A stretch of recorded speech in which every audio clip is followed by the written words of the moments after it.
Endowment for International Peace. I'm Ashley Tellis. I'm a senior fellow here at the endowment who works in the area of international security, including the security issues relating to Asia. This afternoon, we're going to have a discussion on T.V. Paul's latest book. I must say latest book because he has a line of, I believe, 18 books as of now, which he has either published or edited. And we have two wonderful discussants to discuss this book at different dimensions, both from an academic perspective and a policy perspective. Let me start with brief introduction.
School of Policy and Government at George Mason University. But I knew Ellen when she was in the US government for many years, including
one of the events that I really was looking forward to it. And being with Ashley is great because he appreciates the kind of theoretical as well as policy interest I have. So we just had a very interesting discussion about India, why it is the way it is. And we agree on many things, that great works are needed to create and understand the phenomenon called India, the challenges it faces and where it is going. But that's for the next time. Today I'm going to very briefly go over this particular book that was actually a result of a debate that took place some 10 years ago in the journal International Security. Some of you are probably aware that there were a few articles, Bob Pape and Steve Walt and myself on the side of soft balancing, then Bill Wolforth and a few others on the side arguing that there's nothing called soft balancing. And then their criticisms resulting in quite a bit of backlash to this concept. But then I went back to history and I realized there's a lot more to this than the critics or even the proponents have understood. That's how I ended up with this book. And the starting point is great powers are unfortunately violent actors. They do a lot of good things, I don't want to say, but they are potentially also very violent actors, partly because of systemic reasons.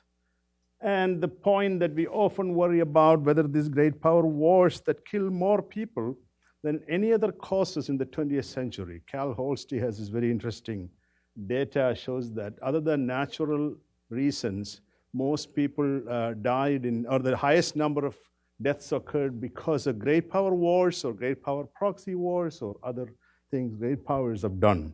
I'm not bashing great powers, but I do want you to appreciate that great powers have the ability and the capacity to cause extraordinary harm if they want. Of course, that's because of certain processes taking place, including the power transition issue that IR theory has talked about, Thucydides' trap that attracted a lot of attention, and whether there is possibility for crisis escalation as we are witnessing a few in the years to come. Now, traditional approaches, balance of power, tend to look at basically military buildup, internal processes, or external balancing through alignment. Then, of course, you have deterrence, you have containment. But what is puzzling is you haven't seen the intense balancing activity, especially since the end of the Cold War, especially toward the United States and China, has not been balanced sufficiently as we see what is happening. And then Russia too, of course, there is a little bit more there, but clearly not the full-fledged balancing that is historically been addressed as the pattern of behavior of states. So these are some of the factors that probably are causing this intense absence of hard balancing as the one that I mentioned.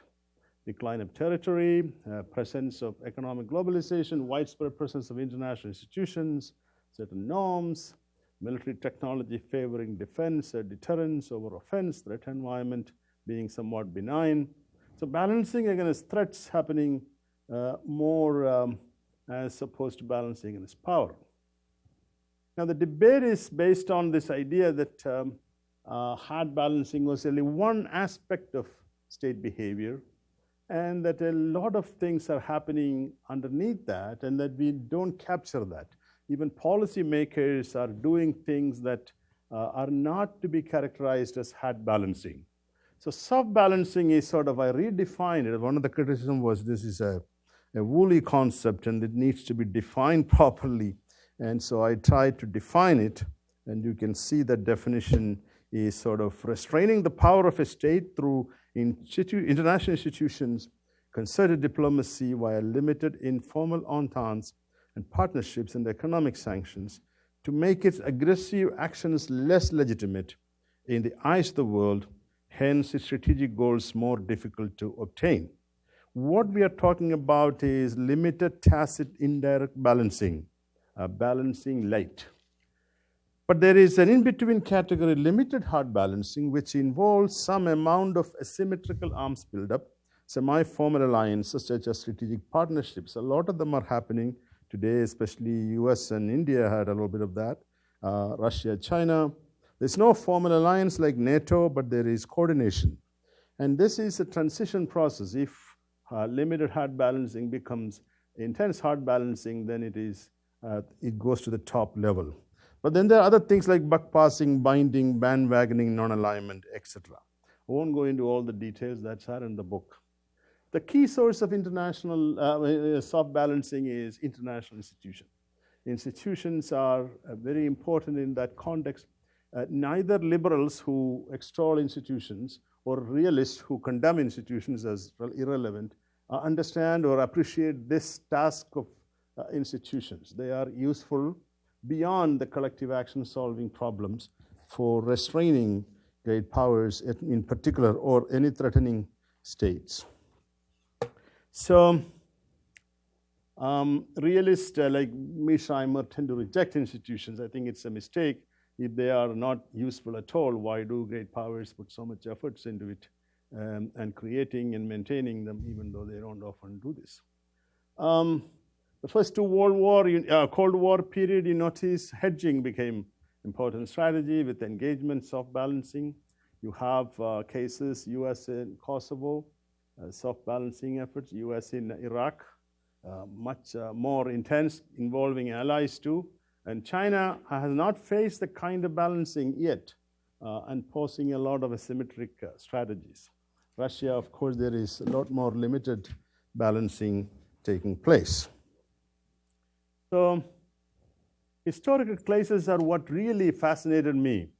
The Congress of Vienna that ended the Napoleonic War, and the Concert of Europe was a classic case of soft balancing plus some hard balancing, and never given the importance in terms of its role in restraining, at least for a short period of time.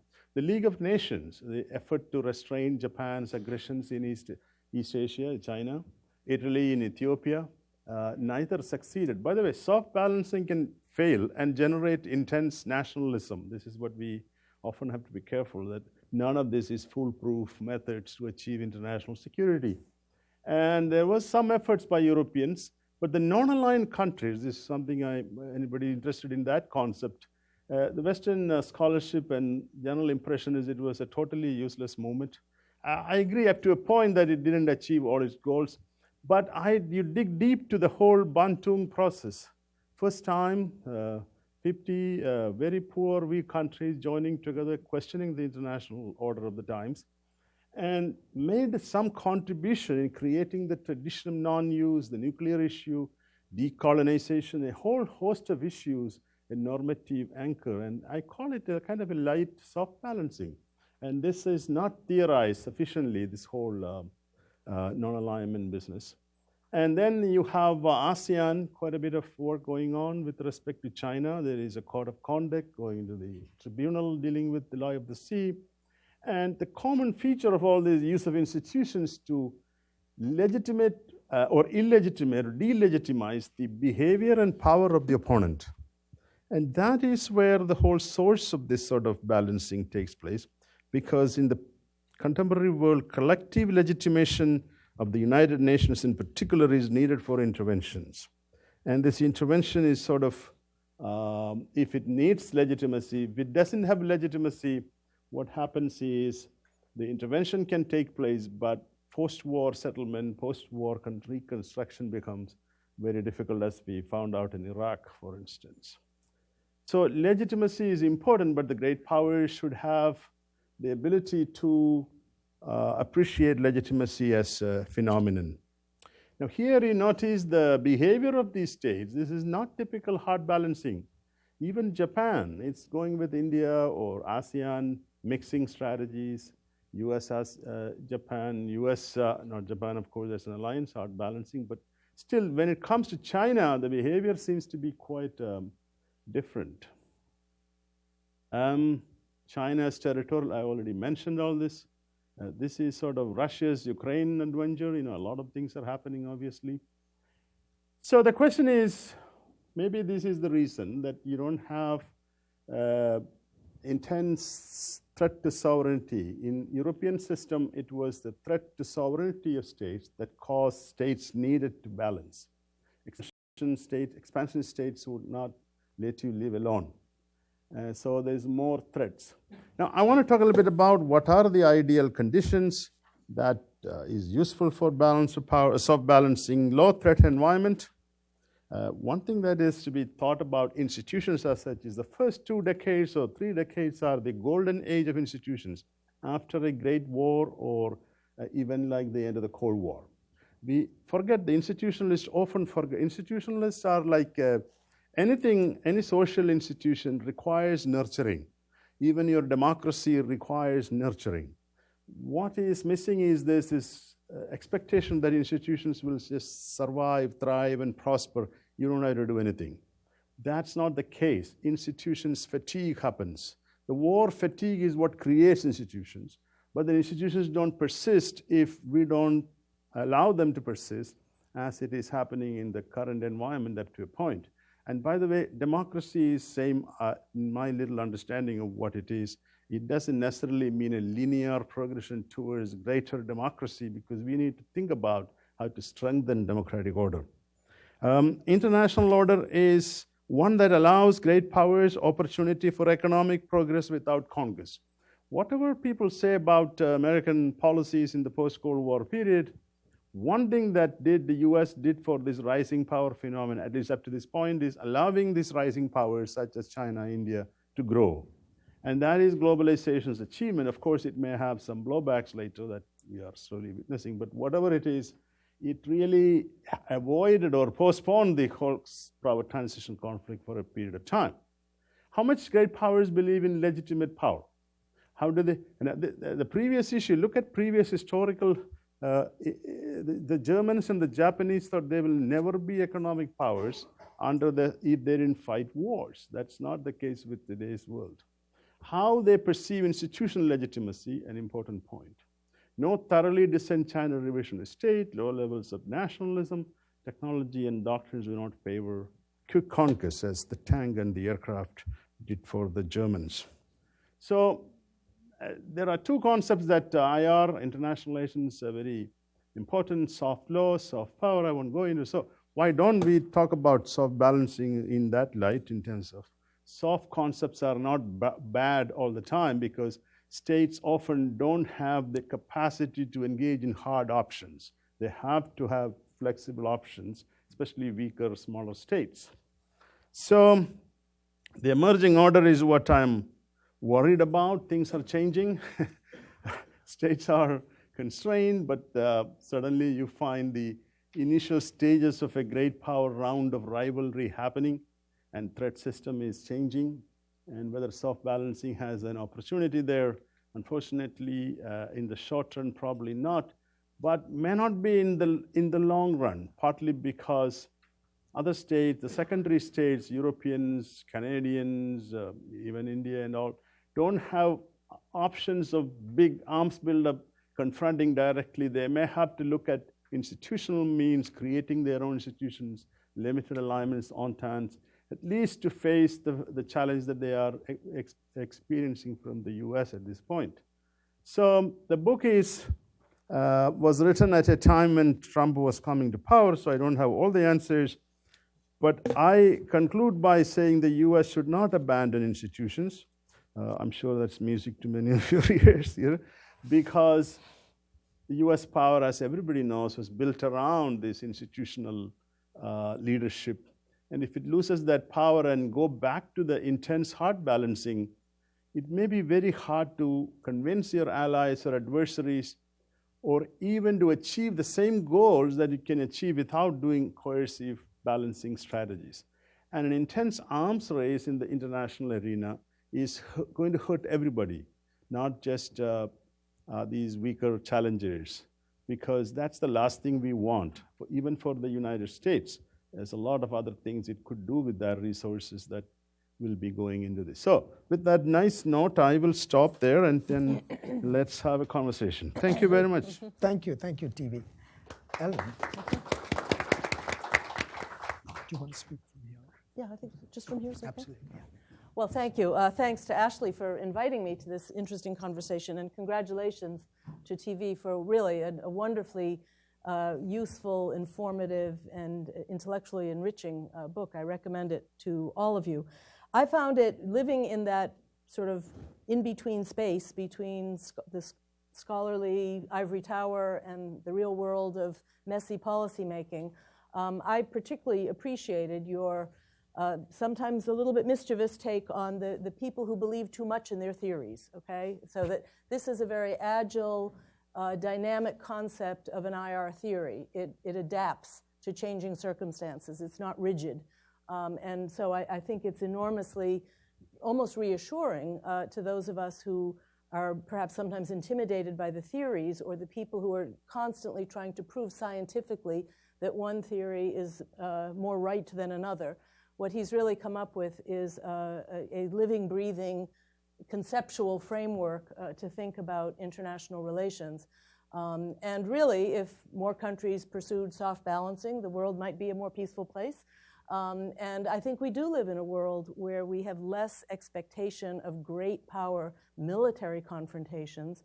There's all kinds of things that happen in on this sort of continuum from soft to hard in relations. And where do we put cyber, for example? I mean, cyber is an alternative to military force, and it can be mean-spirited and destructive and coercive, but it can also be, at the soft end, you know, a platform for cooperation and for, you know, exhibiting the manifestations of globalization. So I really found it enormously useful and almost uplifting of how the international relations system can evolve into the future.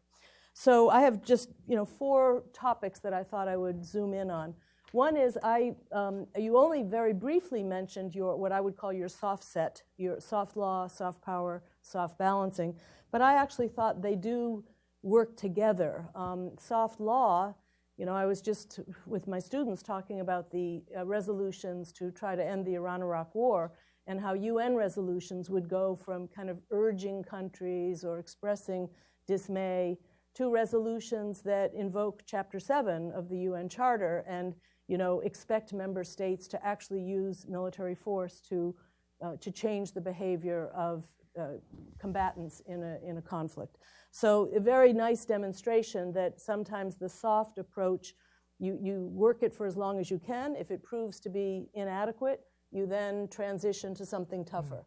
And so that soft law thing exists in institutions and is an approach that many countries would work with. And in fact, what we could say about that, sometimes softness is all you can get when the great powers are in disagreement, but you move along that continuum to harsher measures when they are willing to see, you know, shared interests. So even when the great powers are cooperating in an institutional setting, you may not always stay at the soft side of the continuum. You may actually find that you have to move along. But you don't rule that out. You say that that is part of the experience of international politics. So soft power, I wonder whether at some point soft power is, in a way, you know, an American concept that is in some ways maybe distinctive to the way we think about America's role in the world. But I wonder whether soft power also belongs, you could tether it even more closely to your soft balancing concept. And here I would just like to, one of my points is in your descriptions of globalization and how countries have to net out whether globalization is a positive or a negative for their own security, we're still looking principally at official governmental interactions and at the big macroeconomic interactions. And I wonder if in the soft power world you would add to the list the capacity of civil societies across national borders to work together, cooperate. I mean, in a way, global NGOs and, you know, communities of interest that are not governmental are really part of soft balancing. They are part of the ways that states try to influence each other, find common ground, and shape, you know, each other's incentives to avoid conflict. My biggest issue is, and I'm not necessarily in disagreement with you, I'm just asking for a little more discussion of it, is the treatment of sanctions and whether sanctions belongs. Is sanctions always on the soft side of the ledger, or sanctions sometimes on the hard side of the ledger, because sanctions are coercive. And as you acknowledged, and one of the vivid stories in the book is a reminder that sanctions that really hurt another country can lead to nationalism, can lead to aggression, and then you have no choice but to move to the harder options. So Japan before World War II, Japan's national sense of purpose changed to the darker side because of sanctions. So sanctions didn't succeed as a war prevention tool. They actually led to one of the worst war that we have all known, and I also thought that countries think about sanctions and use sanctions in very differential ways. So the United States, as we know, the U.S. Congress very often uses sanctions as a default position, or you could argue the executive branch sometimes sees sanctions as part of an escalatory process of pressuring another country. So I went to the Department of Treasury website. We now have 29 active sanctions programs from the Balkans and Belarus to Yemen and Zimbabwe. So there's a sanctions program for virtually every letter in the alphabet, and we overuse sanctions. Other countries where I thought soft balancing wasn't quite sufficient is that other countries can't sanction us. They can't. We're too big. They need to use the U.S. economy in some ways as a global actor. So the piece about sanctions isn't even, it's not evenly available to all actors as a tool. So I thought that was something we might talk more about. And then just a last point is, and connected perhaps to that, is the U.S. always the outlier? Is the U.S. always the exception that proves the rule? How much do we, now I think that we do soft balance in some cases. I liked the discussion of collective soft balancing, whether it's the non-aligned movement or the European Union, that it's not just a binary proposition between two powers. It can be regions versus a superpower. It can be used in many different variants. But on globalization and whether globalization, so I guess my concern is that I think that Bill Clinton was the last American president that could comfortably see globalization and American power and American interests as completely convergent and compatible. By George W. Bush and 9/11, globalization cuts across American interests or American power in sometimes negative or difficult ways, whether it's 9/11 and the fact that terrorists could use some of the tools of globalization to do harm, or whether it's this anxiety about America's leadership role and power in the international system. So I see that rising powers benefit from, globalization is for sure a net positive for them. Although they may also be experiencing this loss of national identity, what tribe do we belong to, all the identity anxieties that we know color our politics now. So that interweaving of globalization and soft balancing, I thought, was a really important part of this book and something that really is food for additional thought. Thank you. Thank you, Helen. That's great. Richard? Thank you, Ashley, and thank you for the opportunity to read this book. Congratulations. I would tell everyone to go read the book, and you should go read the book, but I once had a grad school professor who reminded me that you honor an author not by reading their book, but by buying their book.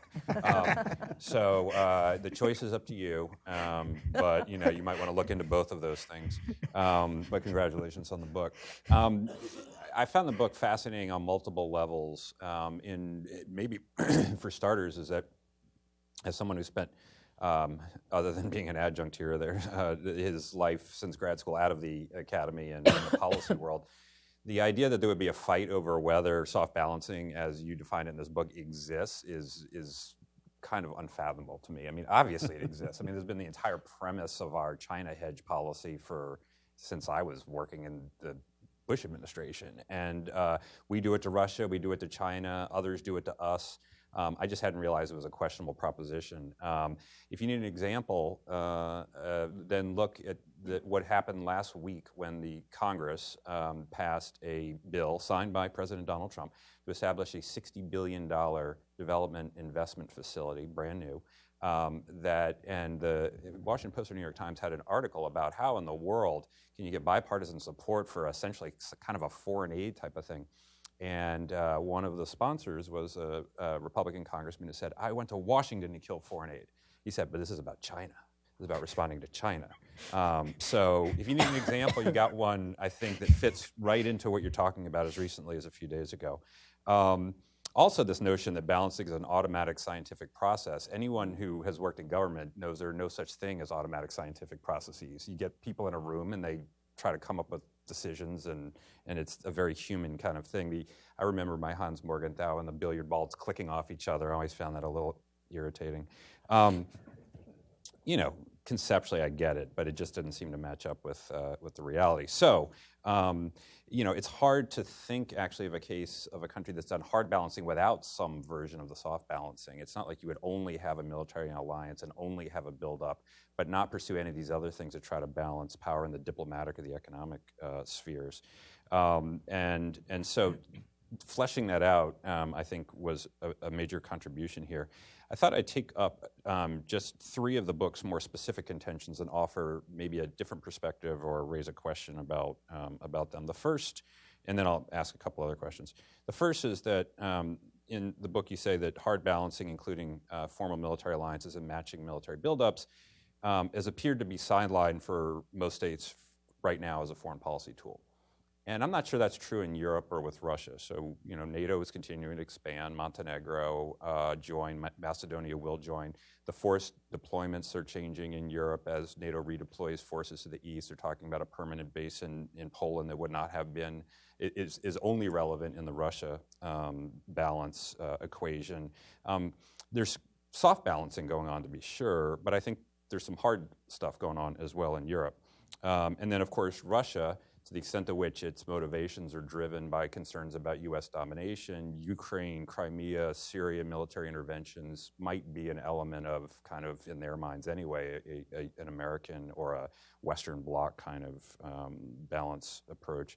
I do agree in Asia, though, but here the story seems to me to be not just soft balancing, but much more this limited hard balancing that you talk about in the book, which is sort of the military diplomacy, for lack of a better term here. You know, the joint exercises, the military exchanges, the strategic agreements, and so forth. I mean, it's hard to imagine new allies joining the 5 U.S. treaty allies in Asia, irrespective of everybody's concern about where China's going. But the mechanisms that are going on go well beyond international institutions and the things that you highlight as elements of soft power. I mean, no one's sanctioning China, not meaningfully anyway, as a way to balance. What they really fear is that China will essentially sanction them by coercing them economically. The international institutions, the most relevant ones, taking TPP out for a second, are China-led or China-driven, like RCEP and the East Asia Summit and things like that. So to me, it seems like the real phenomenon is this limited hard balancing, with Japan and Australia as kind of key nodes in this security network that is being built mostly informally throughout the region. India is kind of, in a different way, is emerging as a node of its own, but all of these countries are developing closer security relationships with each other, with the Vietnams and Singapores and Philippines and others in the world. And so, you know, that seems to me to be kind of the story of Asian security right now. The second contention that I would highlight is, for 2 decades after the Cold War, you say in the book, little balancing has been going on against the United States, and now that is actually happening. It seems like, as I kind of mentioned before, I think a desire to balance American power is a clear driver of Russian action. Moscow genuinely seems to think that a color revolution in Moscow could be taken advantage of by the United States and sort of gotten rid of their sovereignty and political rule. It's not clear to me that what China is doing is balancing the United States. And I mean, I really don't know. Is it acquiring power projection capabilities to balance US power? Is it using economic coercion against South Korea, against the Philippines, against Japan and others to balance the United States? Or is it driven by a sense of status and historical inevitability and ultimately a desire to dominate East Asia in a way that the United States has dominated the Western Hemisphere. Now, maybe that could be construed as balancing behavior, but I think it's at least an open question about whether, in fact, is. And it's also not clear in Asia that around the world that any smaller states are trying to balance against the United States. If anything, particularly in Asia, the appetite for greater partnership with the United States extends almost everywhere. You can leave a couple out: Cambodia, Laos, North Korea. Well, actually, North Korea, take that, put it in the other category for now. I will see how long it stays in that category. But it's not clear to me that the United States is being balanced against right now. And then the third is that soft balancing against the United States, when it has been practiced recently, has worked. That Obama withdrew troops from Iraq because of the perception that international legitimacy wasn't there for the operation. The U.S. didn't enter Libya or Syria because they didn't have UN authorization and so forth. And again, I think issue with this because it seems to me that Obama would, whatever his publicly articulated rationale, withdrew from Iraq because he thought this was an endless war he was elected to end, and that he wanted to focus on nation building at home, and that continued indefinite deployments and expenditure of resources in Iraq and Afghanistan was not going to allow him to do that. Rather than back in 2003, couldn't get a second UN Security Council resolution. Of course, we did have a UN Security Council resolution in Libya, and of course, the U.S. is in Syria in a pretty major way. Strangely enough, you may be seeing some soft balancing against the United States among a few of our NATO partners, if it could be construed that way. There are now 15 NATO members that are meeting on their own without the United States, and they're coordinating their positions and talking points. Mostly, it's defensive, so that when the next ask for more military spending comes up, they can all be together on a united front. But you could see the front edge of what could be almost balance against the United States. Let me just close my remarks. 3 quick questions. The first is, how do you know when a balance of power has actually been achieved? There's an assumption built in all this, I think. You can sort of feel the equilibrium, and that everybody would kind of feel it at the same time. There either is a balance of power, or there isn't a balance of power. But I think history, even recent history, shows us that leaders see threats where, objectively, historically, they don't seem to appear. And then other times, they don't see a shift in the balance of power when it's actually occurred. Mm-hmm. And so, kind of, how do you know when you've gotten there? What is, what is it that we're sort of looking for here? And how can leaders not see that, it's an existential threat to the United States eventually about the domestic character of the regime in Laos in the 1970s? So grave that we had to go to war to prevent, the balance shifting. Second is, how much potential can soft balancing, even coupled with this limited hard balancing, have in Asia? And this is a question, all of American policy right now, it appears to me, is premised on balancing China through limited hard balancing, and to some degree the soft balance, all these security relationships, all of, some increase in military, but no new allies and things like that. But what does it add up to? Does it add up to, or is it a step? If that doesn't work, you got to go to the hard balance. Can we actually imagine China, instead of pursuing policy X, it pursues policy Y because it sees the security network being built around it in Asia without any of the really hard edge kind of things? And the third, final thing is this question of international legitimacy that you touch on in the book. How much does that matter? And does it matter? It clearly matters differently to different countries, but for example, does it matter more in democracies than it does to autocracies? And so it's a more effective instrument against democracies than it is against autocracies.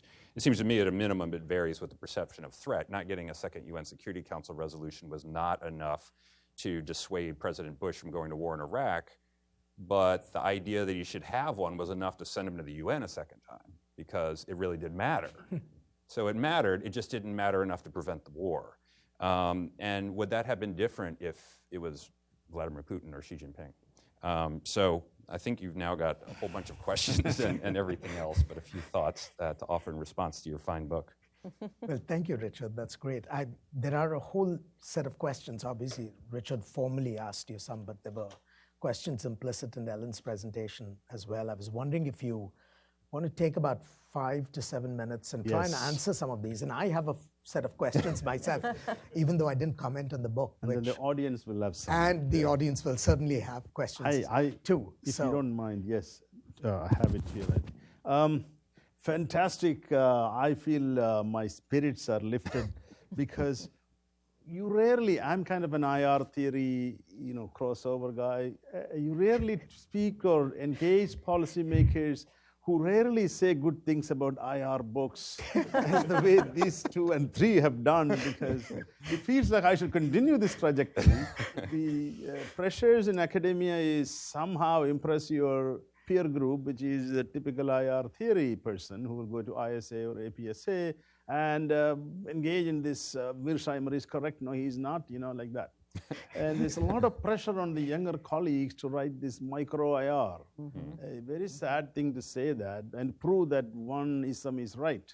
And I'm one of the few among the senior cohort now trying to say, let's try to bridge the build bridges across, because the policymakers are not paying attention to us purely because they don't have this choice. Mearsheimer's or Walsh's choice of, until you have a proper bipolar system, there is no stability. Come on, there is no way it's going to come anytime soon, as far as we know. You already alluded to that. So I'm very impressed that I'm happy that I came. Cyber, yes, that is asymmetric balancing. The Chinese are doing asymmetric balancing, which we don't have a proper theory, okay? I wrote this book my dissertation was why weaker states attack stronger states. Asymmetric deterrence and all these themes are still understudied. Sanctions, yes, I acknowledge sanction is one element, and sometimes sanctions can have, actually there is this, John Mueller talks about sanctions against Iraqi children. Iraq was almost like carpet bombing because it killed a lot of children without the proper medication, things like that. Fantastic observation about soft power and how NGOs in particular, they can help soft balancing by pushing states to take certain positions or oppose certain positions. Within countries, they can protest, nuclear disarmament, and then that affects the way we think about this issue. So areas where I could not go in because then the book will be massive and I didn't want to dilute my main message. Nationalism, yes, actually, if there is one contribution in this is not to say that I'm not wedded to this soft balancing. I think it has dangerous aspects too. And the 2 cases I have, you mentioned one, that is the Japanese case. The other one is Italy. You know what the Mussolini told his people that the new Roman Empire is around the corner, then who is challenging us? The Brits and the French. So give us Italy as at least one prize. By the way, the people have very little historical reading of it. The alliance between Mussolini and Hitler was not automatic. In fact, there was a period when the Allies thought Mussolini will be with them. One British Prime Minister had to resign over this issue. They gave concessions. 300,000 square miles of Ethiopia was given to Mussolini with the hope that he will join them. Anyway, that's another story. Nationalism could happen again in China today. This is one thing that Mr. Trump's policies may, the kind of economic, not just sanctions, but the other kind of policies, creating a backlash that we don't expect. I would say that Asia is a theater where a lot is happening. We haven't theorized or understood what BRI does. Whether it is soft balancing or hard balancing or preventing hard balancing. How do you balance this economic infrastructure growth when that has little military? Of course, now they are trying to build a few bases. So I think a kind of economic sanctions is taking place too, and India refusing to join. I mean, that's not sanctions, but at least economic statecraft up to a point. Not thought through carefully or anything, but something is happening there. Is the US always the outlier? I don't think so. The cases show that the US is, but since the end of the Cold War, the biggest player is the US, and the biggest regional intervener also is the US. So it creates opportunities for others to some respect. China-Russia interaction is something that we need to pay attention. Just had this big exercise, but before that it was much soft balancing, okay? Now they have entering the limited hard balancing territory. They are not coordinating sufficiently yet, but there's no alliance as far as we see. How do we picture that? How do we explain that? I think these 3 mechanisms I mentioned, that transition is interesting in facing the threat they are they are facing. Good question about what is China doing? And I mentioned the asymmetric balancing. That is why the US doesn't have a proper answer. What we are doing is building these big aircraft carriers and all other high-end weapons. That is not what China is trying to do. Of course, it is also building, but to negate the American power through these asymmetrical means. And that's where I think the US, if it wants, and the $60 billion you said is a good idea, but it's not enough to $600 billion or $1.3 trillion, that is what BRI is. So legitimacy, yes, legitimacy is a very important case, even though Obama, probably you are closer to administrations, but at least he used this idea. We need to gain our legitimacy back. We need to get our respect back. The European allies don't like us. We want to be there. I mean, I don't know how much you believe in it, but legitimacy is a very important concept in the great power system. If you read English school, go back to history, great power status is based on some kind of legitimation. Sustaining that requires legitimacy. The moment you lose legitimacy, you become a rogue state. And rogue states are not that great power supposed to be. But then we have to go back to the European historic diplomatic history. That's a very tricky part. Yeah, this NATO process is not alone. There is TTP without the US. Canada is taking a whole lot of initiatives, which I don't want to trumpet too much. I don't know how effective they're going to be. But this NATO thing is a Canadian initiative, by the way, I think. And there are a lot of other groups. Europeans are meeting to think about ways to restore their alliance or kind of friendship with the US, but at the same time, soft balance, because what else you do? Finally, yeah, I don't think the US, whether it is a democratic states, are more prone, but Gorbachev talked about legitimacy. What was he trying? The Soviet Union, by the way, used a lot of propaganda, of course, was also trying to gain legitimacy in the developing world. The non-alignment was their way to go to these countries. Different ways, propaganda in a big way, but legitimacy has always been part of great power competition, great power status, soft power, etc. China's strategy is also legitimacy. If you look at BRI, it gives them a lot more legitimacy if it's an economic initiative rather than a pure military initiative. So I think I covered much of I can, but what you just told me is enough menu for another 5-6 books and 5-6 dissertations, which I encourage the younger scholars to do, because much work is needed. IR and foreign policy analysis all kind of stuck in this traditional versus postmodern critical theory or constructivist kind of discourse. And often the contemporary or the big issues that we witness today, or the Thucydides trap style, coming war, but what do we do in between? To prevent the war, we as agents, policymakers or scholars, have a role to play, and that is where these ideas need to be understood, strategies. But by accepting that it's a human endeavor, it is not science.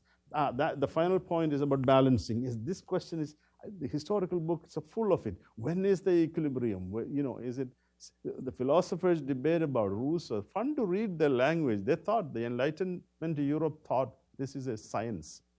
It's an art, it is human created, or is it something that happens equilibrium? So that question I cannot answer because no philosopher could answer properly, but this is probably going to continue forever. Thank you. Thank you. TV, I'm going to ask you 2 or 3 questions in the hope that we can trigger a wider discussion.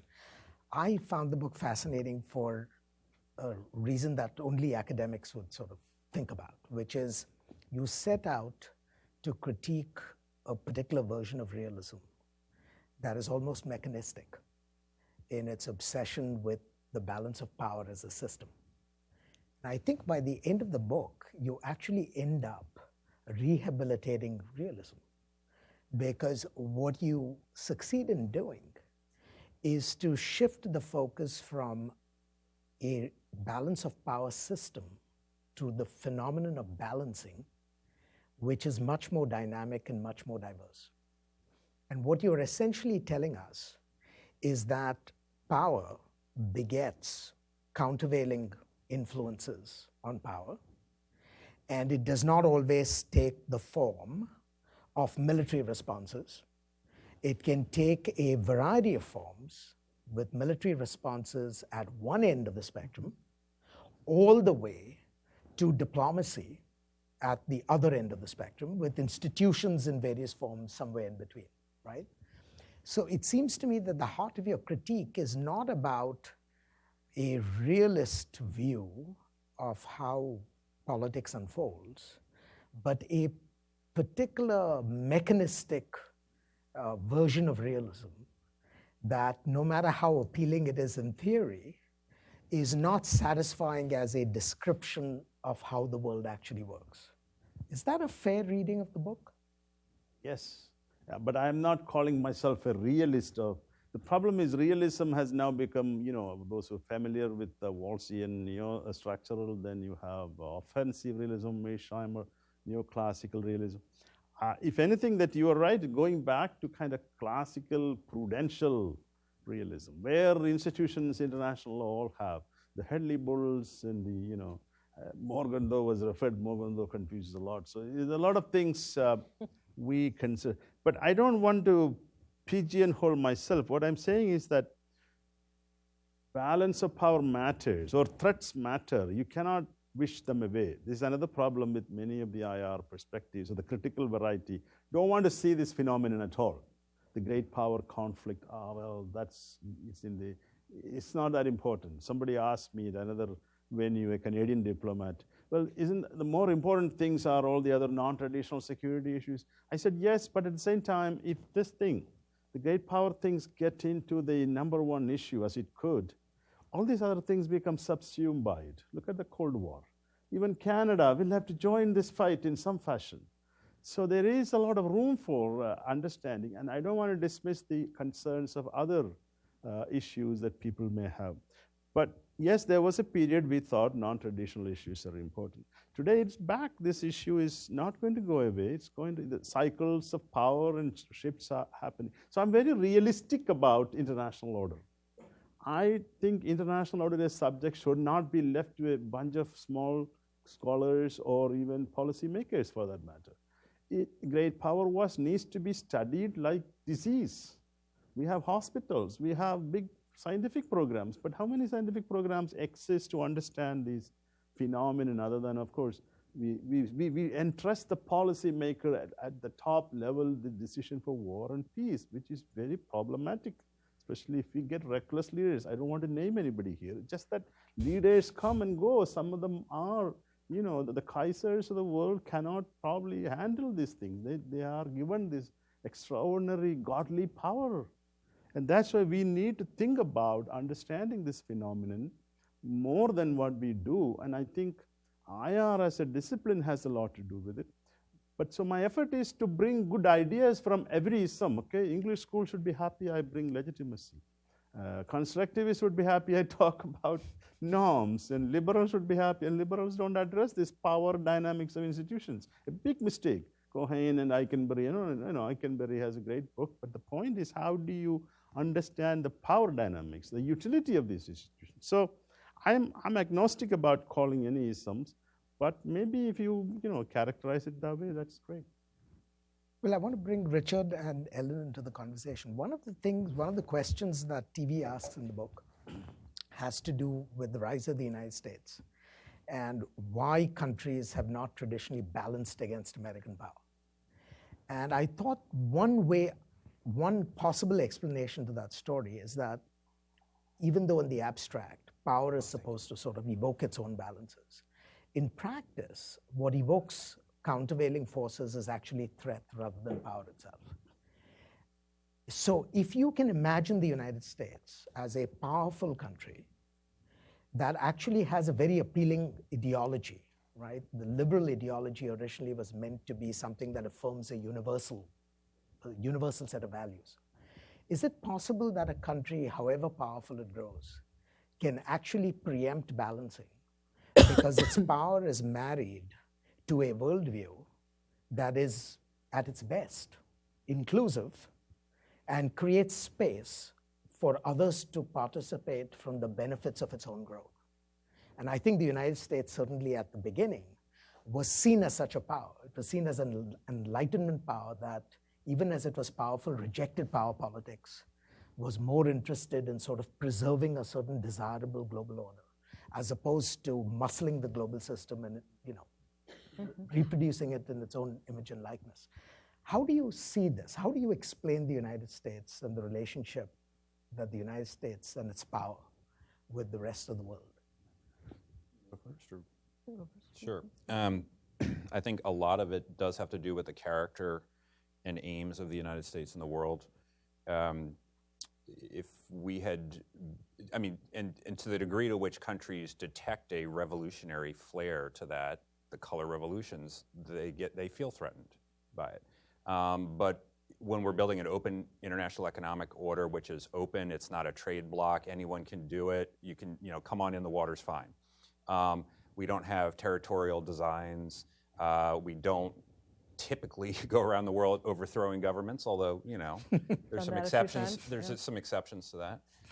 But certainly not for kind of world revolutionary sorts of reasons, fascism, communism, these kinds of things. I think the character of the regime matters a lot. I think geography also matters. And yes, the United States has global power projection capabilities, but I still think geography matters. I remember a couple decades ago meeting with a Mongolian official who was just waxing rhapsodic about the possibilities of a close Mongolian relationship with the United States.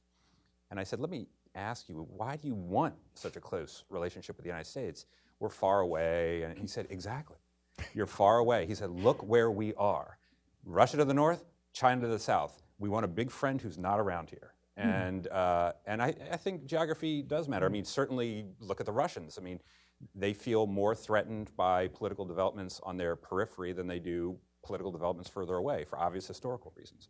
So I think this combination, the most of it is the character of the regime, but I think geography matters as well. So I think your question resonates best if we think of the bipolar world of the Cold War, where alliances allowed smaller states to not have to do their own balancing, but to be part of some larger team effort that balanced against an agreed, shared adversary.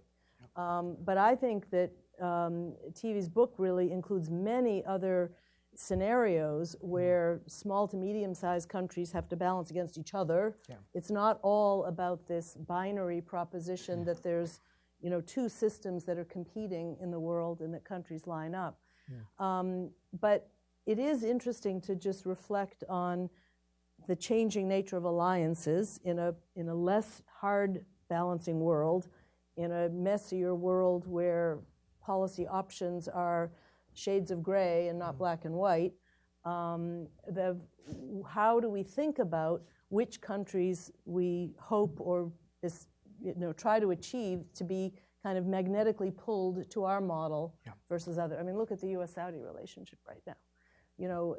It's been sort of exposed that the shared values thing isn't really working, is it? And yet there are shared interests.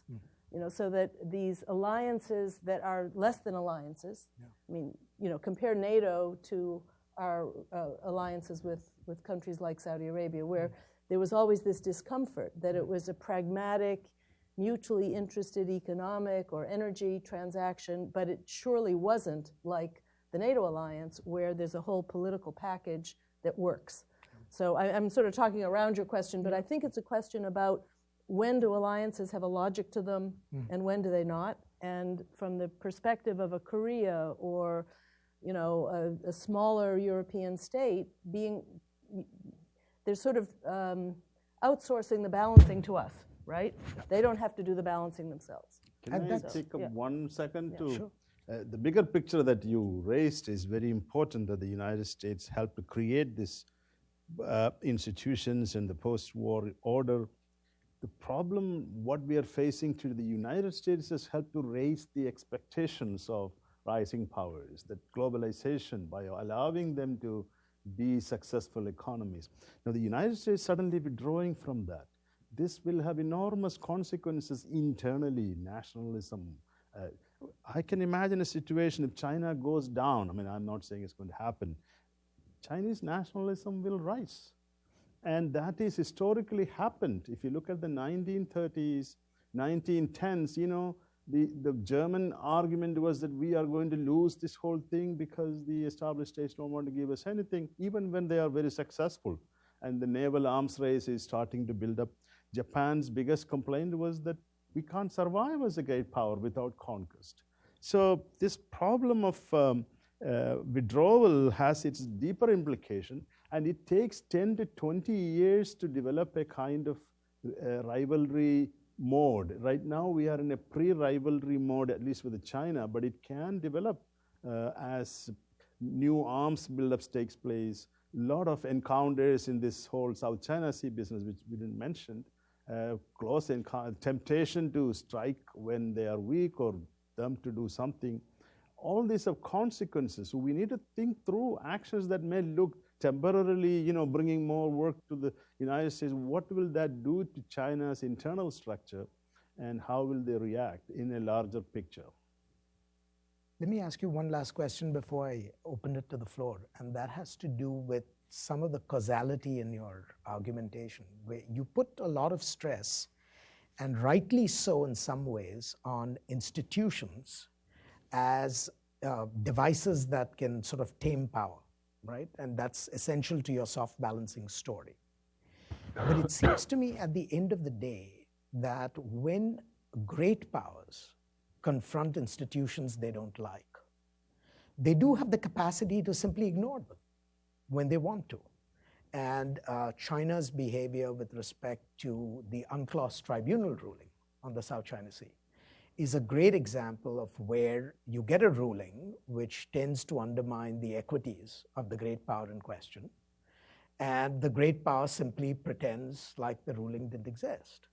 So in that sense, to what degree are institutions, or rather effective institutions, really proxies for power, as opposed to having some power in their own right?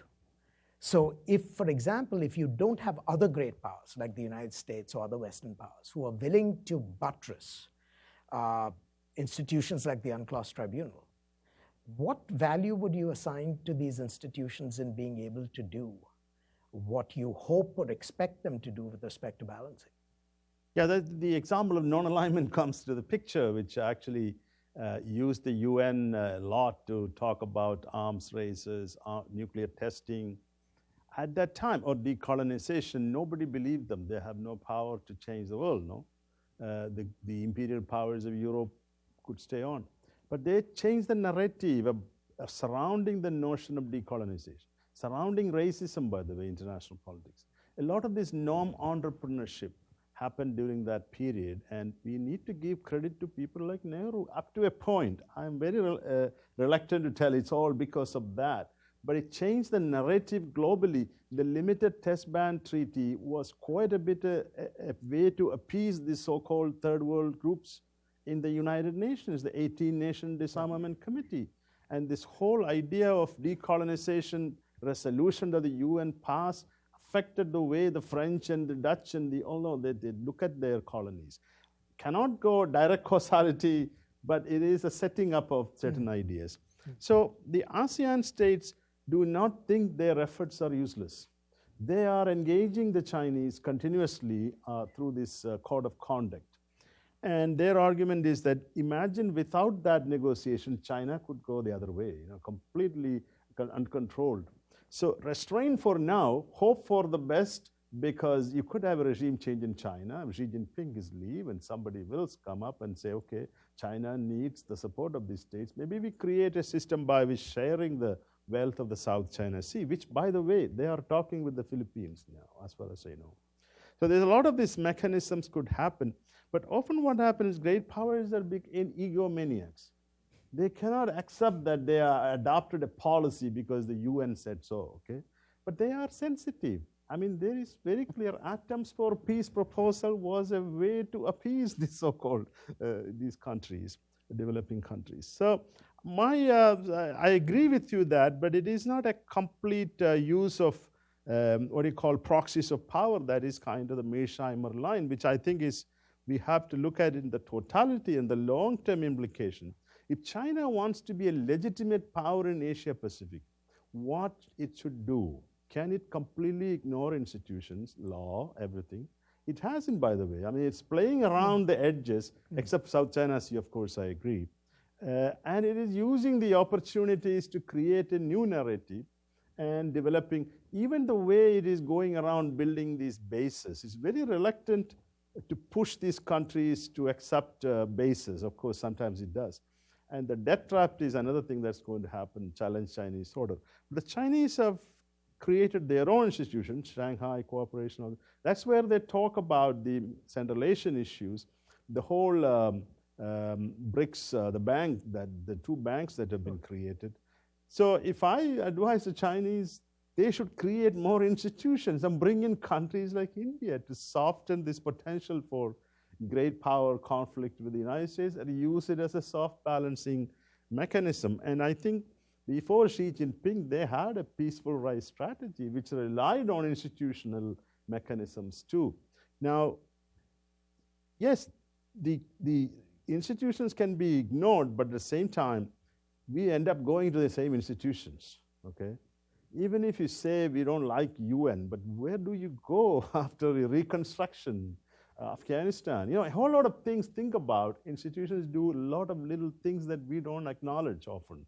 Maybe in the big picture, it's a very different thing. And so short-term behavioral attributes or changes cannot be given a bad name for institution. Not that I am a pure institutionalist, but I think institutions have their role in the total mix of international politics and grand strategy. Well, thank you. I want to open the floor to comments, questions. Just identify yourself, and then you can direct the question to the whole panel or any one person in particular. Jessica. From Carnegie. Thank you all for really interesting discussion. Balancing is basically against threat. It's defensive, it's negative, but governments are always at the same time pursuing positive interests. And I wonder whether the nature of those positive interests has changed enough that this whole concept, which thinks of nations as billiard balls, is any longer really, it's very hard for us to divorce ourselves from it, but is any longer really valid. One example, there was an interesting op-ed piece in the Financial Times last week by a group from of the eminent persons from the G20, and it argued that the vastly greater multipolarity in the world system, and at the same time, and the lessening of sort of an organized conductor of relations, but at the same time, vastly greater interdependence, constituted a new world order that is just totally different from a 19th or 20th century world order. So if you put those two together, that balancing, we're only looking sort of at one piece of the picture. We're not thinking about governments that are worried about going underwater from climate change, or governments worrying about how to control financial volatility, or governments worrying about global epidemics or other positive interests that they want to pursue that don't come from any localized threat. How do we, does that change make this way of thinking OBE? Big question. Anyone who has thoughts? I have my own thoughts, which I will offer. I will start, and then maybe they can, because it's a big question, a very important question. I think the premise, at least from my point of view, I don't reject what you said about, as I talk a lot about economic interdependence, globalization, etc. But I don't agree with the point that we have to look at a binary perspective, that there is this big changes taking place, and therefore this as element, is it as important? as those who served in the US government would know, a certain segment of the American military is probably worried a lot more about China and rise of China and the Thucydides trap problem. So if you look at governments, as you all work so constantly, certain segment is focused on this issue. My own take is that we should never ignore this issue and leave it to a small group of policymakers. Part of it is if we ignore it, you don't know when the next crisis will start. They were one very close encounter. And then these other things become less important. Other things that are valuable things that we should deal with become less important. Or we should not ignore this potential for intense arms race, potential for nationalism. That can really take away the whole achievements we have or concerns we have of the other things. So my thinking is that we need both understanding of these segments of state action. But to say one is more important than the other, it's more like a desirable state of affairs than what it actually is in terms of state action, spending, military priorities, etc. I'll stop there. Yeah, Richard? Just to add a bit, or add a thought, I think if the idea is that positive sum pursuits among countries on its own will be enough to deter violence, I don't think we're anywhere close to that. And if you look at, you're shaking your head, so maybe that's not exactly what you meant by this. Okay, well, moving to an order in which we do not rely on balance of power as military deterrence alliances and so forth, I don't see how we get there anytime soon. So just a few recent examples. What's the difference between the Senkakus and China's response and Scarborough Shoal? Well, the United States said the Senkakus were inside the defensive perimeter of the U.S.-Japan alliance, and it didn't say Scarborough Shoal was inside the defensive perimeter of the alliance with the Philippines, and China reacted very differently in both of those cases.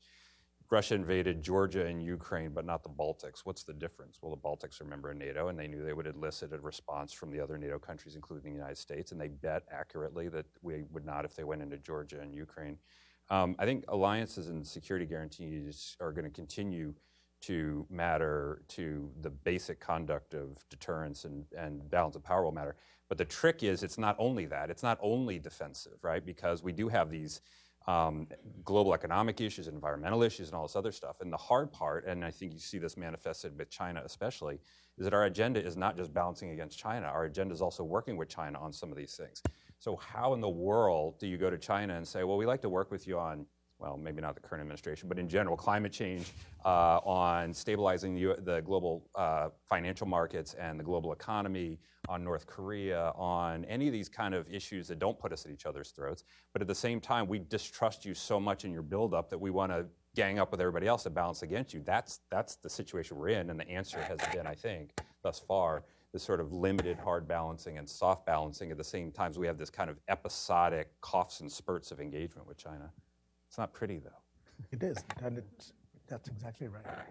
So if I understood where you were heading, it is true that I think there's a lag time both in our analytic understanding and in the reality on the ground of the countries that were the club of successful countries that had big stuff and could influence and shape the behavior of others.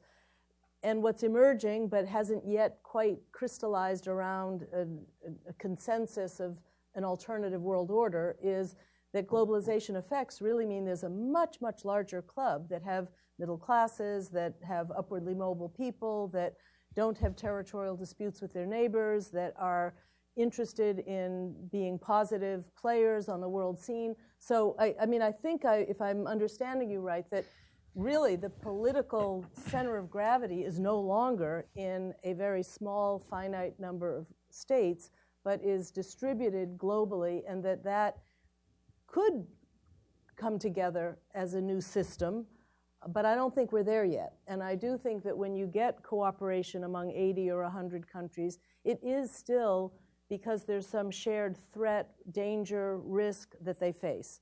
So, I actually think the climate change issue is a really good laboratory to test this proposition, which is that you had both rich countries and countries that are only newly prosperous or whatever, but are willing to a little bit change their thinking about their own destiny They want to blame the countries that industrialized 100 years ago for having caused the problem, but they are still adapting.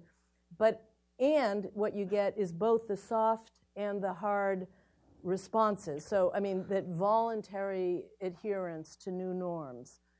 So it's the nation state isn't the only actor. The nation state isn't where all the power resides.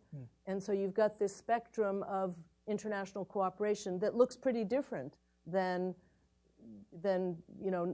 late 20th century experiences. But again, you were saying, is this a new system? And I'm not quite sure that anybody in it would agree that it's a coherent and reliable system yet. Yeah. Yeah.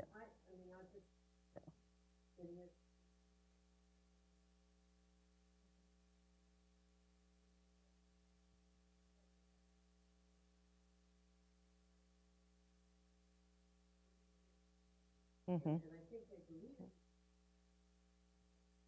the security direction that you right strategy. Yep. And it's not.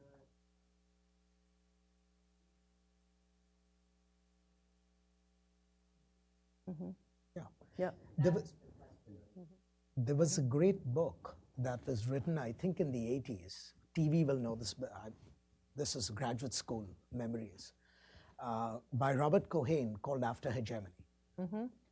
And essentially the argument in Cohen's book was this, that you're going to get states who have positive some objectives in various issue areas, and they're going to use the deepening institutional architecture of the world to pursue their interests, and that would become self-sustaining so that you don't have to worry about problems of the old order which were balancing and conquest and so on and so forth.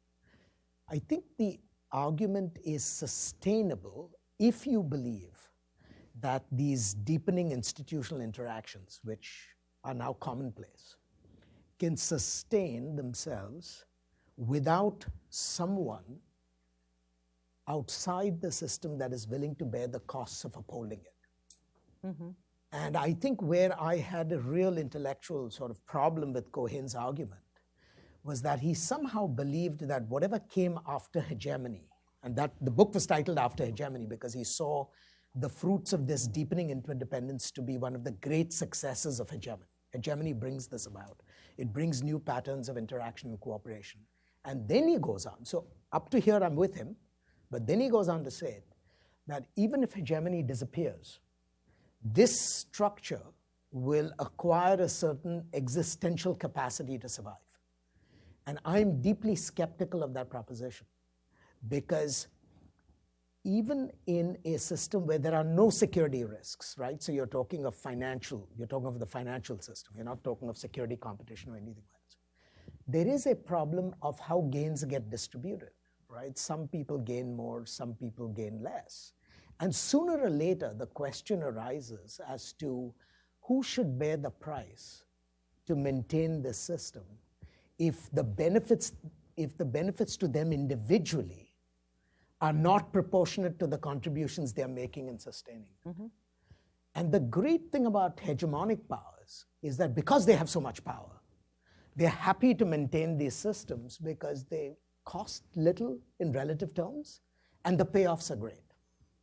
And so my view is before we declare that this is a genuine system and an alternative to sort of the world of power politics, I think we need to be able to convince ourselves that this system can actually remain in existence long after the great powers that brought it into being disappear from the scene. And my profound reason for skepticism is this, because I fear that if the US withdraws from its active engagement in this institutional structure. So in some sense, the US, let me put it this way, the system survives because the US is present. It's just present invisibly and behind the scenes. And that's a good thing, because the moment the US presence becomes manifest, then the political controversies about management begin to dominate. But if the US withdraws, and then it would be a great social science experiment. I mean, it would be a great social science experiment to see whether the system can sustain itself if the US sort of opts out, or if the US sort of reduces its contributions. I'm just not convinced that that system would survive. Now, again, we can't prove this either way right now, right? But the historical evidence, at least for, I would say, the last 100 years, suggests that when great powers withdraw from the institutional arrangements that they have brought into being, those institutional arrangements either atrophy or they survive only if other great powers step into the breach to bear the cost. Own institutions. Right? Or to create substitutes. And that is what I find most worrisome about any American temptation to withdraw from the management of the international system. Now, we don't have to do this aggressively, and we don't have to do this in a way that is alienating. But I think the expectation that somehow the system would survive because there are enough rewards to be distributed to all, I think may be a product of excessive optimism rather than anything else. Yes, ma'am.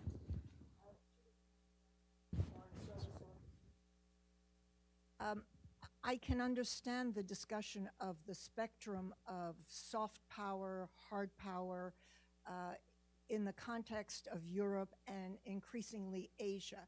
But I wondered if you would talk a little bit about those areas where there are potential new hegemonic powers. And I'm thinking particularly of the Middle East and Iran's ambitions and the extent to which those kinds of tools of analysis would be applicable to the kinds of conflicts, relationships, and interests that states in the regions have shown or might be persuaded to show vis-a-vis the great power, soft power spectrum.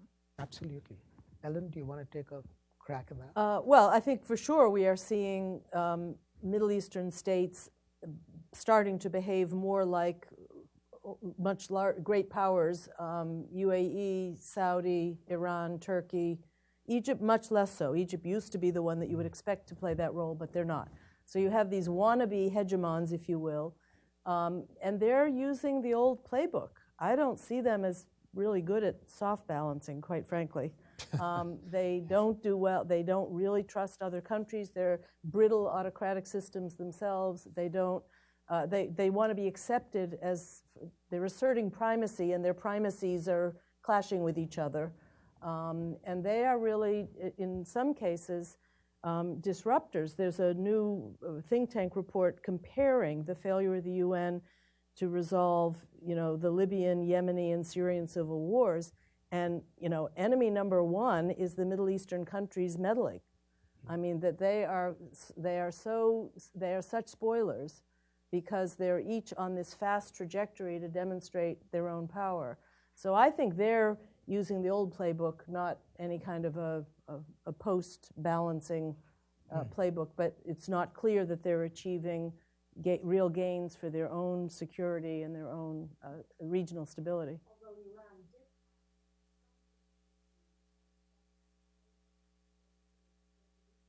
and religious ideology.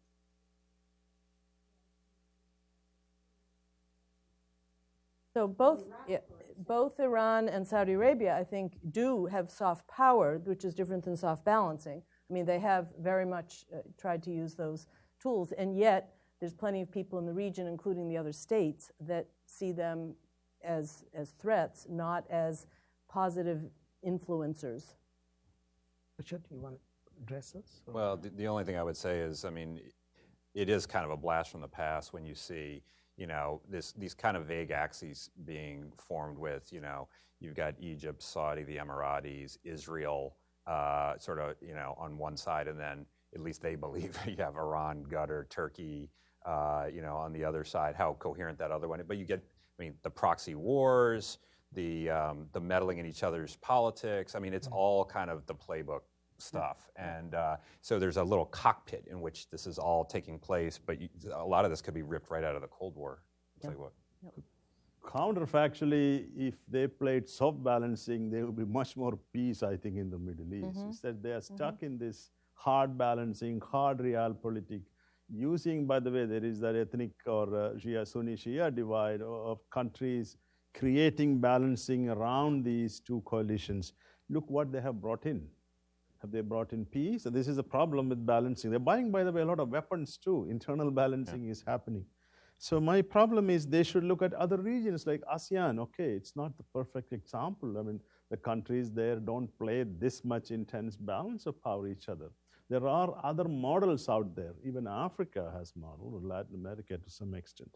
So the Middle East is not a good place to argue that soft balancing is not working because they're not even trying. They haven't been socialized into that mechanism. Although in the past there was some effort, Gulf Cooperation Council, during Nasser's period, there were all these ideas about greater cooperation. So they are not completely immune to it, but their narrative has become so into this hard realpolitik plus ethnic divisions, and the great powers are not helping either. As far as I see, Russia is part of the problem, and the United States to some extent. And so how do we understand this without this strategies of states built around old playbook, exactly the word, which are not going to resolve the problem at all. If at all it will receive, they need institutions, they need norms, they need a set of ideas to create a better order in the region, and I don't see that happening. Yes, sir.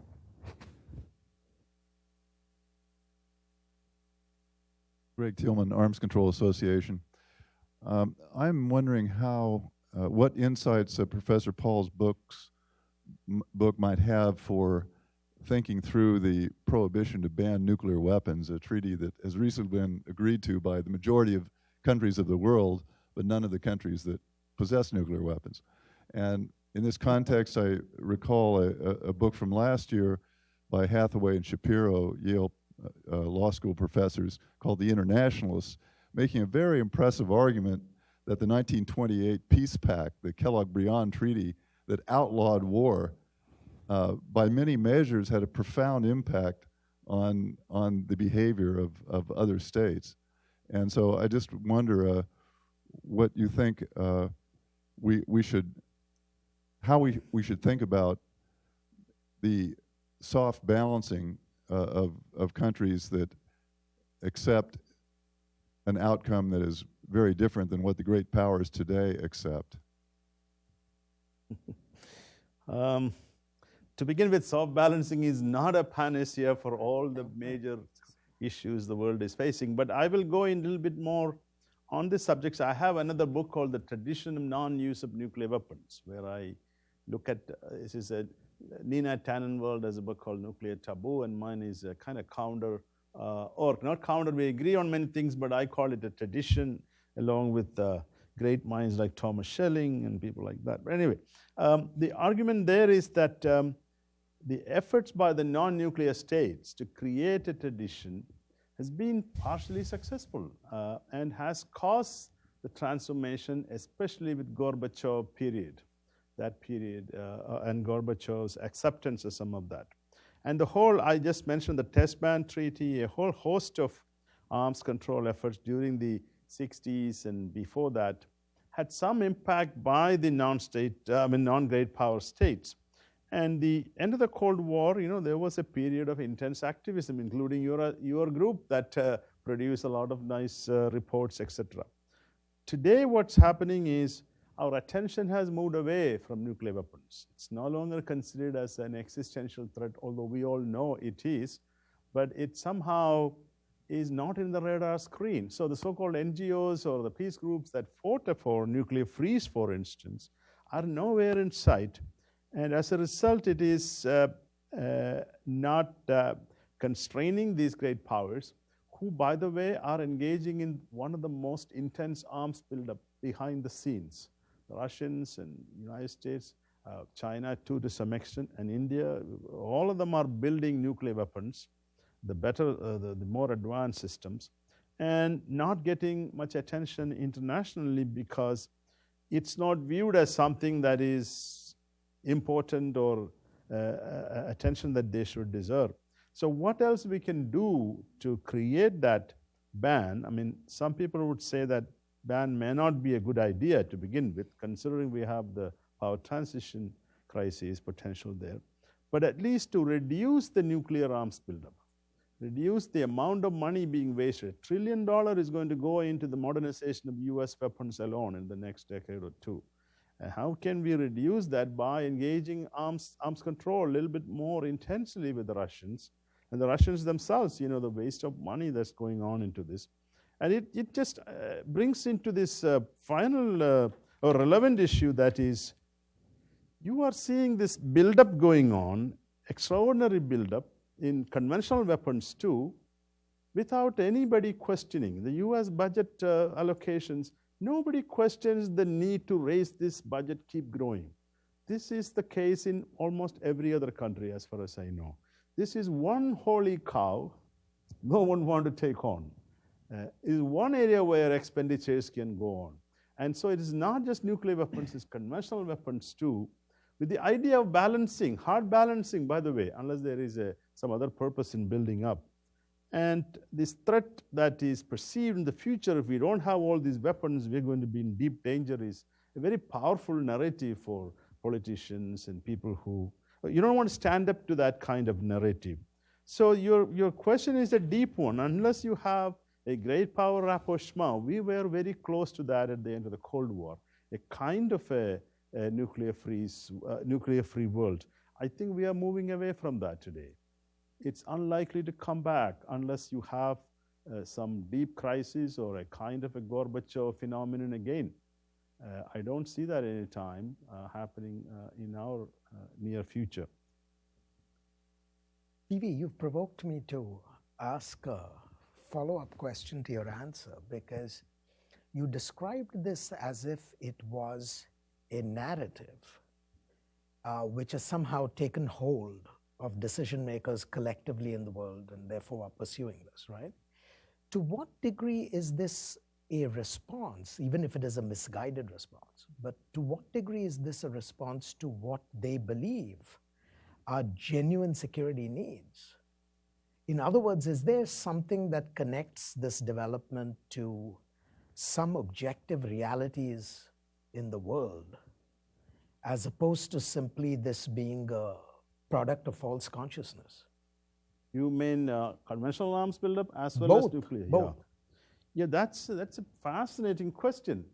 Why are do they have any great understanding coming from some real source suggesting that threat environment is going to radically shift? We need to build all these weapons. Or is it a technological momentum that's going on? Or is it military-industrial complex, which Mr. Eisenhower, by the way, raised at his last speech? There is that process that, I mean, you don't have to be a Marxist to believe that there is a connection between production, innovation, and budget allocations. Certain individuals and institutions benefit a lot from these budget allocations. But I think it's more than that. It is the uncertainty that leaders and decision makers think of the future. They are expecting great competition to emerge. They're expecting great rivalries to emerge, and that in order to deter, in order to prevent, in order to lose their hegemony to some extent for hegemonic powers, they need to be up on the technology spectrum. I won't blame them on that one, though. We don't know what new technologies can do, because if the next technology will cut away, by the way, that may be one way to reduce nuclear weapons as irrelevant, which is the next technology, which we don't know, what artificial intelligence to cyber or whatever. So a lot of these fears are correlated with this uncertainty of the future. And that far, you can say there is an anarchic system. But the point is whether building X number of these big aircraft carriers, they're more like status symbols, show off, swaggering, as Robert Hart talks about in one of his pieces. Or should we, that way the Chinese calculations may be smarter. Look at what they can face the symmetrical ways with these big aircraft carrier kind of forces. So some narrative may be based on the old understanding of what hegemony is. US hegemony is dependent on aircraft carriers and bases and big guns, Those guns are then become part of our expectation about the future. And I think it is risky because, I mean, sure, the US is also spending a lot of effort in these these sort of kinetic, other mechanisms too. But that competition is going to probably cut away some of this wastage that we will see, but maybe new wastage that will come in the future. So the generic question is hard to answer why leaders are socialized in this way of thinking, or is it a reality of international politics? Any other? Yes. Good afternoon. Qingbao Liu, exchange visitor at Georgetown University from China. So it is unsurprising that I'll have something to do with China. One comment and one question, please. The comment is about South China Sea arbitration. The Chinese perspective is that the arbitration is not in the spirit and the letter of UNCLOS itself, because there is one clause in the UNCLOS that says arbitration has nothing to do with the sovereignty and maritime delimitation. And that arbitration is about sovereignty. The other one, another clause is countries are allowed to opt out of the procedure, provided you say it in writing beforehand. China, along with about 30 other countries, opted out of the arbitration process. So this opting out, in China's understanding, constitutes part of the UNCLOS. So that's, according to the Chinese interpretation, the arbitration itself is not quite legitimate, and that's my comment. Another question is about soft balancing. I understand it is quite easy to understand soft balancing against a bigger player by smaller ones. But the United States being the only superpower, wherever you throw your weight, the balance is easily lost. Is there any likelihood that a small player could take it for granted the US support in dealing with its disputes with a bigger player in its region, such as South China Sea? I'm yet to see, well, there are many cases of disputes, territorial disputes between China and its neighbors. And I'm yet to see one case, a single case, where the United States is not critical of China. So maybe some small player will want to use the US support as a leverage to say, in its dispute with China. Will that likely bring the US into a dispute or conflict which the United States is not willing or not ready to? Thank you. Anybody want to respond about the UNCLOS? Can I make just a quick comment on this? That defense is why I think international institutions and international law still matter to great powers, and that institutions are not just a projection of the power distribution, and that they're absolutely free to ignore it. I mean, they're free to, they just ignore it when they don't like it, and that there's sort of nothing to it, because China's position on South China Sea is totally fascinating. China's position is not that, well, we don't care about the law of the sea, we can do whatever we want, we're a dominant power in the region. It's everything we're doing is compliant with the South China Sea. You guys are the whole rest of the world misunderstands the actual application of law of the sea. We're a member of the law of the sea. The United States is not party to the UN Convention on Law of the Sea. The arbitration, there's some technical reason why the arbitration should not have, ruling shouldn't have applied. It's all done within the construct of this international law. So how much do international law and institutions matter to great powers? Not enough for China to get out of the South China Sea if they get a ruling saying you should or you must, but enough to confine their arguments within this. I mean, you even see this with Russia, right? It's not, well, we can kill spies on other people's sovereign territory because we're a great power and we like it. It's, we didn't do that. You know, it's these arguments are, and of course the United States. I mean, back in '86 when the International Court of Justice ruled against the United States in the Nicaragua case and awarded the Sandinistas a $500 million judgment, the United States said, we don't recognize the jurisdiction, we have all these legal reasons why this doesn't apply, and then the minute there was a change in government, they gave $500 million to the government of Nicaragua. Surprise, surprise, was the same amount that had been awarded in the judgment. So these things matter. They don't matter absolutely, but they don't matter zero either. Yeah. And I think that goes to the point that TV was making about legitimation, right? Yeah. That Yes. institutions create legitimacy, and legitimacy becomes something that you cannot. Yeah, and I think simply that's the reject. response. What kind of a superpower China wants to be in the 21st century?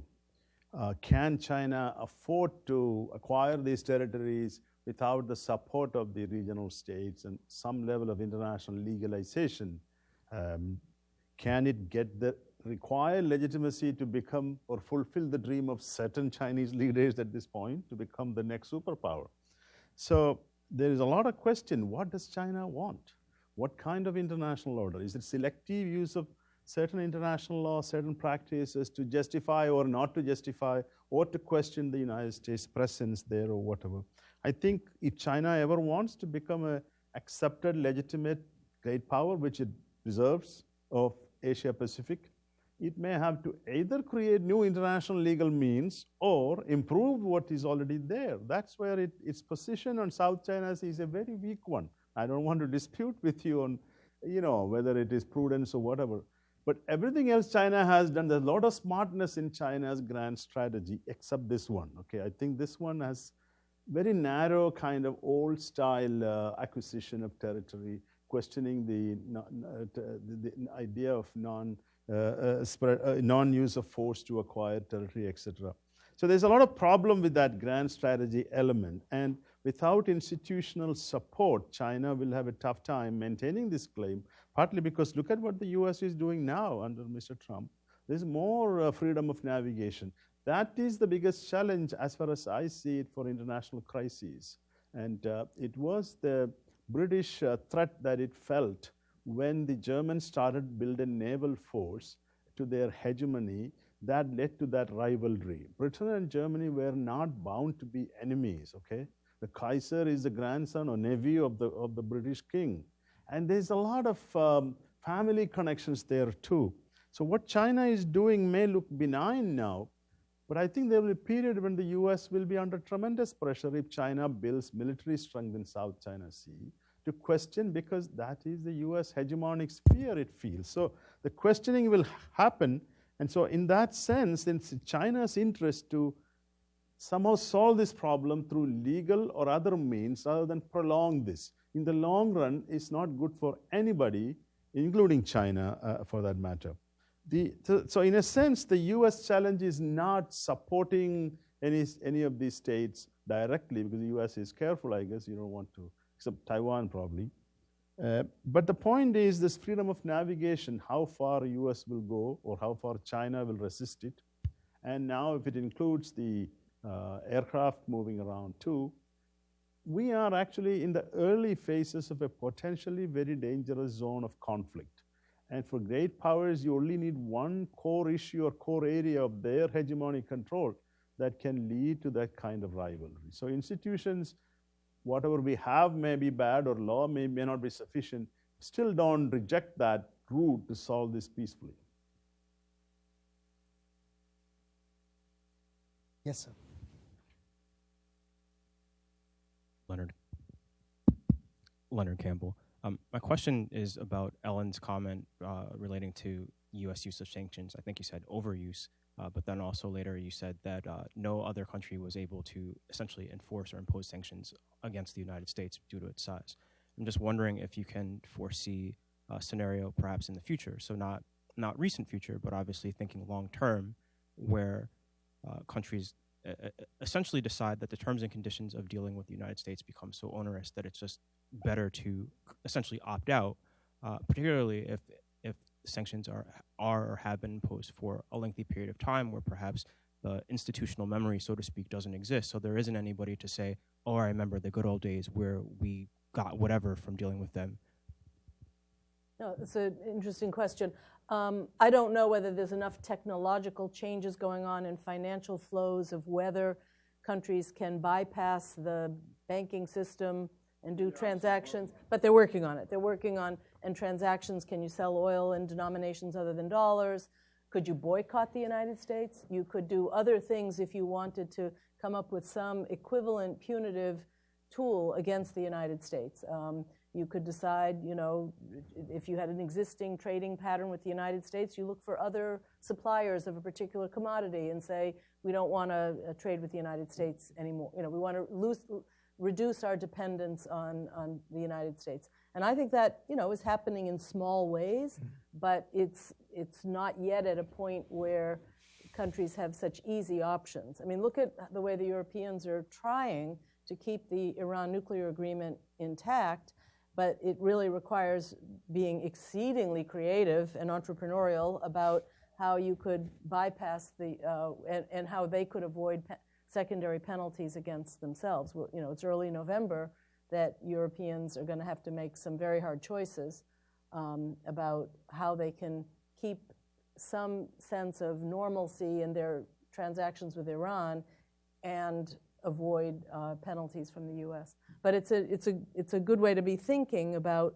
what signs are we seeing of alternative mechanisms that would reduce reliance on the United States. And look, I think it's not desirable from an American interest perspective, but it may be inevitable as countries see the relative decline of American influence.